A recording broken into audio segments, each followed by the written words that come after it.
माढा लोकसभा मतदारसंघ कधी काळी मोहिते पाटील घराण्याचं वर्चस्व असणारा लोकसभा मतदारसंघ, पण ह्याच मतदारसंघात सध्या मोहिते पाटील घराण्याला लोकसभेची उमेदवारी मिळवण्यासाठी संघर्ष करावा लागत आहे। माढा लोकसभा मतदारसंघात भाजपने विद्यमान खासदार रणजितसिंह नाईक निंबाळकर यांना उमेदवारी जाहीर केली। माढा लोकसभा निवडणूक लढवण्यास इच्छुक असणारे धैर्यशील मोहिते पाटील हे नाराज झाले। रणजितसिंह नाईक निंबाळकर यांना उमेदवारी जाहीर झाल्यानंतर धैर्यशील मोहिते पाटलाबरोबरच अजित पवार गटात असणारे रामराजे नाईक निंबाळकर यांनीही दुसऱ्या कोणालाही उमेदवारी द्या, पण रणजितसिंह यांना उमेदवारी देऊ नका असं उघडपणे बोलून दाखवलं। नाराज असणारे धैर्यशील मोहिते पाटील शेवटी यांनी भारतीय जनता पार्टीच्या सदस्यत्वाचा राजीनामा दिला व येत्या 14 तारखेला ते शरद पवार गटात प्रवेश करणार आहेत। शरद पवार गटात प्रवेश करून तुतारी या चिन्हावरती लोकसभा निवडणूक लढवणार आहेत। त्यामुळे माढा लोकसभा मतदारसंघात धैर्यशील मोहिते पाटील विरुद्ध रणजितसिंह नाईक निंबाळकर अशी लढत पाहायला भेटेल। 14 तारखेला शरद पवार गटात प्रवेश केल्यानंतर 16 तारखेला धैर्यशील मोहिते पाटील लोकसभा निवडणुकीचा अर्ज भरणार आहेत। धैर्यशील मोहिते पाटील हे महाविकास आघाडीत आल्यामुळे माढा लोकसभा मतदारसंघाचं गणित पूर्णपणे बदलणार आहे। मोहिते पाटलांचा महाविकास आघाडीत प्रवेश झाल्याच्या नंतर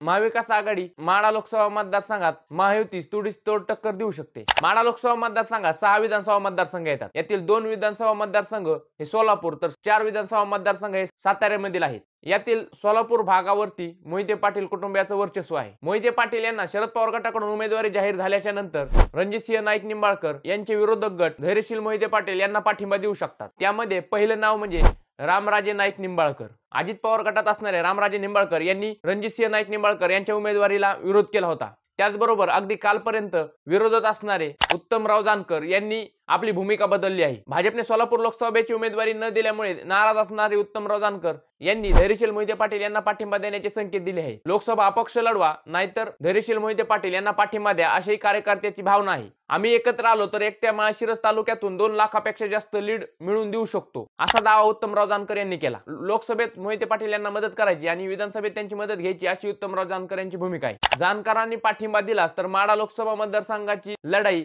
धैर्यशील मोहिते पाटील यांना आणखी सोपी जाऊ शकते। मोहिते पाटलांना उमेदवारी डावलून रणजितसिंह नाईक निंबाळकर यांना उमेदवारी देणं भाजपला महागात पडू शकतं का? तुम्हाला काय वाटतं, कोणता उमेदवार माढा लोकसभेत बाजी मारू शकतो? कमेंट मध्ये नक्की सांगा। आपल्या व्हिडिओला एक लाईक आणि चॅनलला सबस्क्राईब करायला विसरू नका।